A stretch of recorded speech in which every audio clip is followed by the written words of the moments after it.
ನಾನೇ ದುಡ್ತಾ ಜೀವನ ಮಾಡಿಕೊಂಡು ನಾನೇ ಕಷ್ಟಪಟ್ಟು ನಾನೇ ದುಡ್ದು ಒಂದೊಂದೇ ರೂಪಾಯಿ ಕೂಡಿಟ್ಟು ಮಠ ಮಂಜುನಾಥ ಎಕ್ಸಿಕ್ಯೂಟಿವ್ ಪ್ರೊಡ್ಯೂಸರಾಗಿ ಕೆಲಸ ಮಾಡ್ತೀನಿ.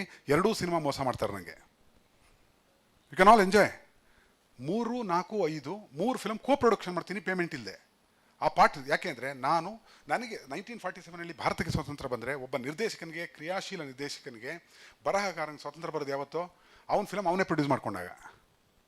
ಆ ದಿನಕ್ಕೆ ಬಂದಾಯಿತು. ಈಗ ನನ್ನ ಫಿಲ್ಮ್ ನಾನೇ ಪ್ರೊಡ್ಯೂಸ್ ಮಾಡ್ಕೊಂಡಿದ್ದೀನಿ, ಮುಂದಿನ ಚಿತ್ರಗಳು ನಾನೇ ಪ್ರೊಡ್ಯೂಸ್ ಮಾಡ್ಕೋತೀನಿ. ಹೇಳಿ. ಹಾಂ,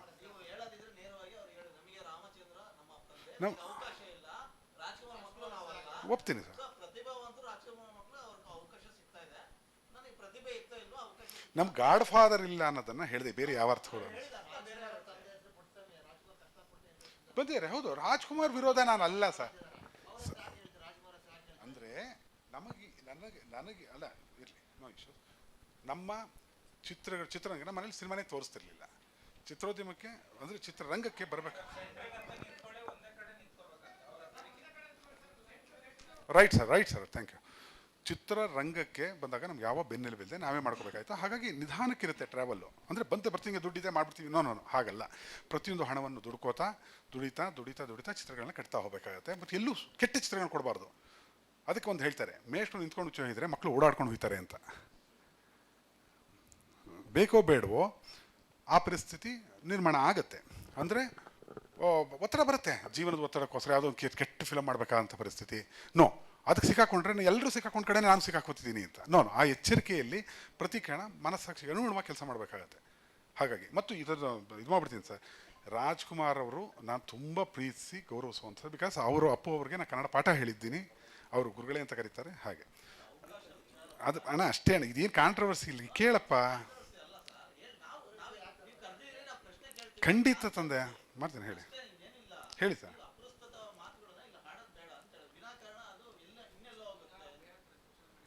ಆ ಥರದ್ದೇನು ಅರ್ಥ ಬರಲಿಲ್ಲ ಅನ್ಕೋತೀನಿ. ಓಕೆ, ಆ ಥರ ಇದ್ರೆ ಕ್ಷಮೆ ಇರಲಿ.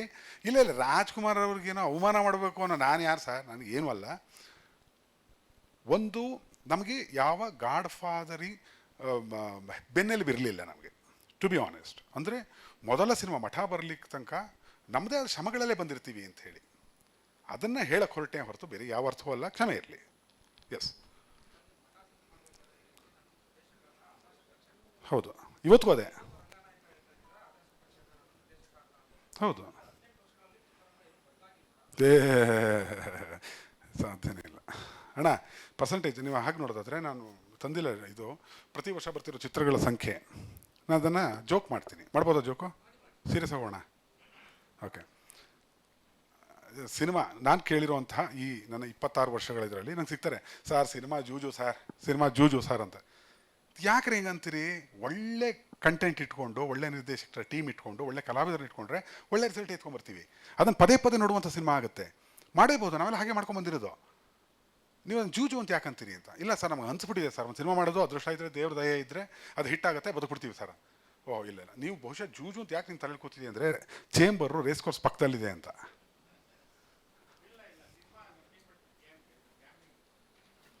ನಾಗರಾಜ್ ಅವರೇ, ಈ ನಿಮ್ಮ ಸ್ಟೇಟ್ಮೆಂಟ್ ಇಸ್, ನೀವು ಅದು ಸರಿ, ಹೌದು ಇದು ಗ್ಯಾಂಬ್ಲಿಂಗ್ ಅಂತ ನೀವು ಅಂದರೆ ನಾನು ಒಪ್ತೀನಿ ಸರ್.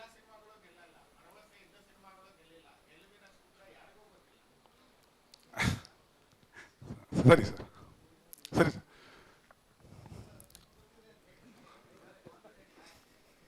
ನಮಗೇನು ಗೊತ್ತಿಲ್ಲ ಅನ್ನೋದೇ ನನ್ನ ವಾದ ಸರ್. ಯಾಕೆಂದರೆ ಎಲ್ಲವೂ ಗೊತ್ತಿರೋ ಇಲ್ಲಿ ಕೂತಿದ್ದೀರಿ, ಪತ್ರಕರ್ತರಾಗಿ ಕೂತಿದ್ದೀರಿ.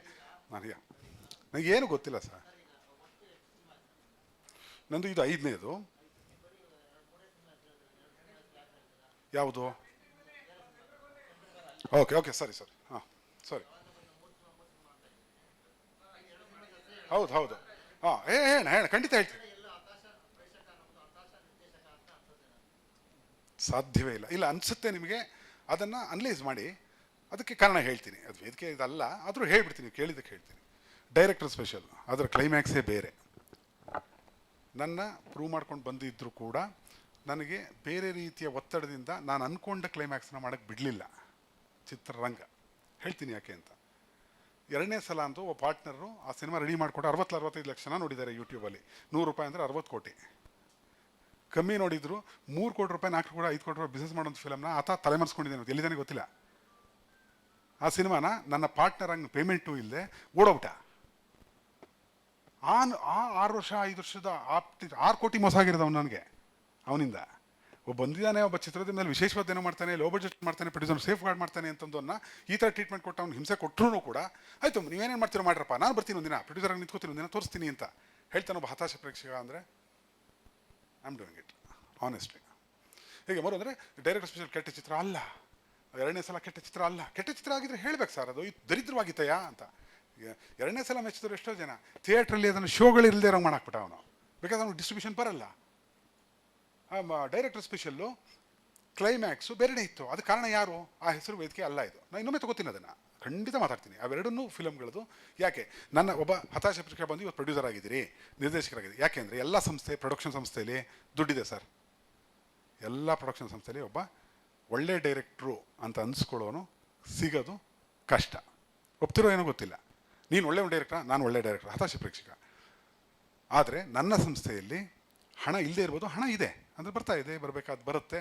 ಇದು ನನ್ನ ಪ್ರೊಡಕ್ಷನ್ ಸಂಸ್ಥೆಯಲ್ಲಿ ಒಬ್ಬ ಒಳ್ಳೆಯ ರೈಟರ್ ಇದ್ದಾನೆ ಸರ್, ನನ್ನ ಹತ್ರ ಒಬ್ಬ ಒಳ್ಳೆಯ ನಿರ್ದೇಶಕ ಇದ್ದಾನೆ ಅಂತ ಅಂದ್ಕೊಂಡಿದ್ದೀನಿ ಸರ್. ಹಾಂ ಸರ್. ಏನು ಪ್ರಚಾರವನ್ನು ಅಂದರೆ ಸಿನಿಮಾ ಏನಾಗಿದೆ ಅಂತಂದರೆ, ಸಾಂಗ್ಗಳು ನೋಡಿದಂದ್ರೆ 5 ಲಕ್ಷ 6 ಲಕ್ಷ 8 ಲಕ್ಷ ತನಕ ಹೋಗಿದೆ ಫಸ್ಟ್ ಸಾಂಗು ಅಂತೇನೋ ಹೇಳಿದ್ರು. 7 ಲಕ್ಷ ಚಿಲ್ಲರೆನೋ ಏನೋ ಇರಬೇಕದು.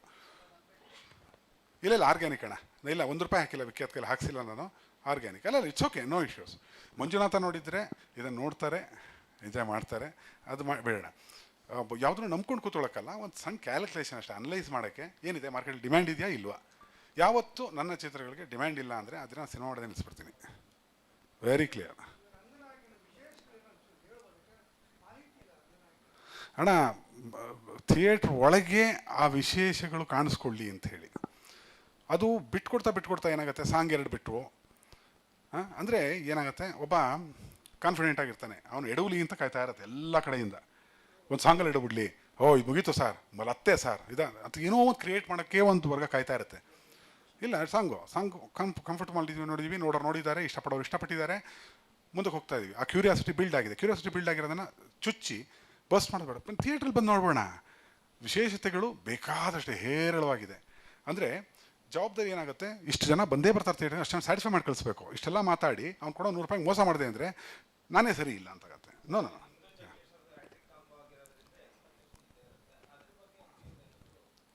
ಇದ್ದೇ ಇದೆ ಅಣ್ಣ. ಈಗ ಮಠ ಮಾಡಿ ಮಂಜುನಾಥ ಮಾಡೋಕ್ಕೆ 3 ವರ್ಷ ಆಯಿತು.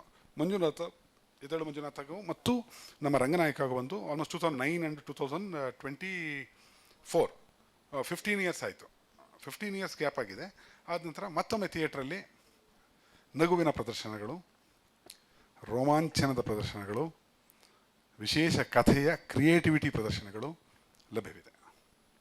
ಗುರು ಸರ್, ಟ್ರೈಲರ್ ಅಬ್ಸರ್ವ್ ಮಾಡಿದಾಗ ತುಂಬ ಕ್ಲೋಸ್ಅಪ್ ಶಾರ್ಟ್ಸ್ ಇದೆ ಸರ್, ಆಲ್ಮೋಸ್ಟ್ 90% ಅಂತ ಅನ್ಸುತ್ತೆ. ಸೊ ಅದ್ರ ವಿಶೇಷ ಏನಾದರೂ ಇದೆಯಾ ಸರ್? ಖಂಡಿತವಾಗಿರುತ್ತೆ, ಖಂಡಿತ. ಟೆಕ್ನಿಷಿಯನ್ಗೆ ಒಂದು ಶಾರ್ಟ್ ಇಡಬೇಕು ಅಂದರೆ ಪ್ರತಿ ಶಾರ್ಟು ನಾನೇ ಡಿಸೈನ್ ಮಾಡೋದು ನಮ್ಮ ಚಿತ್ರಕ್ಕೆ. ಕ್ಲೋಸಪ್ ಯಾಕೆ ಅಂತಂದರೆ, ಈಗ ನೀವು ಪತ್ರಕರ್ತರು ನೀವೆಲ್ಲ ಓಕೆ, ದೂರದಲ್ಲಿ ಕೂತಿದ್ದೀರಿ. ಆತ್ಮೀಯತೆ ಅದು ನಾನು ಜೋಕ್ ಮಾಡಿದಾಗ ಆಡಿಯನ್ಸ್ ಜೊತೆ ಆ ಆತ್ಮೀಯತೆ ಫ್ಯಾಕ್ಟರ್ ಅಂತ ಏನು ಕರಿತೀವಿ ಅದು ಬೆಳಿಬೇಕು ಅಂದರೆ ಕ್ಲೋಸಪ್ಪಲ್ಲೇ ಸಾಧ್ಯ. ಕಾಮಿಡಿಗೆ ತರಬೇಕಾದಾಗ ಅವನಿಗೆ ಕಚಗುಳಿ ಇಡಬೇಕಾದ್ರೆ ಅವ್ನು ಕ್ಲೋಸಪ್ಪಲ್ಲಿ ಅವ್ನು ಕಾಮಿಡಿಯನ್ನು ಕೊಡಬೇಕಾಗತ್ತೆ.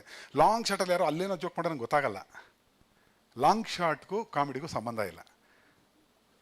ಅದನ್ನು ಹೋಮೋಜಿನಿಟಿ ಫ್ಯಾಕ್ಟರ್ ಅಂತ ಕರಿತೀವಿ. ಸಿನಿಮಾದ ಗ್ರಾಮರ್ಗಳು ನಾನು ಏನು 38 ವರ್ಷ ಕಲ್ತಿದ್ದೀನಿ, ಅದು ಸ್ಕೂಲೇ ನಡೆಸ್ತೀನಿ, ಯಾರು ಬಂದರೆ ಬೇಕಾದ್ರೆ ತಿಳ್ಕೊಬಹುದು. ಇದನ್ನು ನಾನು ಕೇಳ್ತಾರೆ ಯಾಕೆ ಕ್ಲೋಸಪ್ಪು ಇದು ಅಂತ. ವೈಡ್ ಇಟ್ ಮಾತ್ರಕ್ಕೆ ಒಳ್ಳೆ ಚಿತ್ರ ಅಲ್ಲ ಸರ್.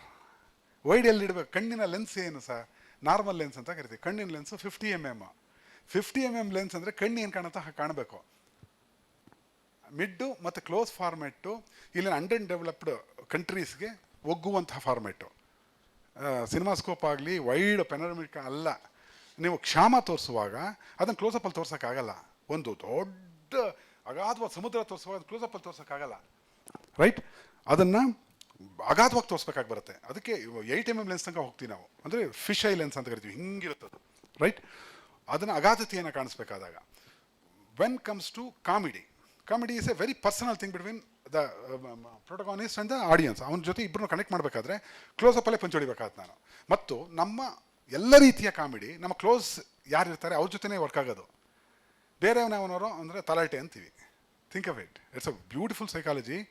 ತುಂಬ ಇದಿದೆ ಇದರಲ್ಲಿ. ವೈಡ್ ಅವಶ್ಯಕತೆ ಬೀಳಲಿಲ್ಲ. ಇಲ್ಲೇ ನಾನೇನು ಅರಮನೆ ತೋರಿಸ್ಬೇಕು, ಅರಮನೆ ಸೋಕ್ರು ನಗು ಬರಲ್ಲ. ನಾನು ಪ್ರತಿ ಕಡೆ ನಗಿಸ್ಬೇಕು ಅವ್ರನ್ನ, ಜನರನ್ನು ಅಂದರೆ ನೋಡುಗನನ್ನು ಚೆನ್ನಾಗಿ ನಗಿಸ್ಬೇಕು ಅಂದಾಗ ಅದು ಯಾವ ಫಾರ್ಮೆಟಲ್ಲಿ ಹೇಳಿದ್ರೆ ಆಡಿಯನ್ಸ್ಗೆ ಇಂಪ್ಯಾಕ್ಟ್ ಕ್ರಿಯೇಟ್ ಮಾಡುತ್ತೆ ಅನ್ನೋ ಕಾರಣಕ್ಕೆ ಹಾಗೆ.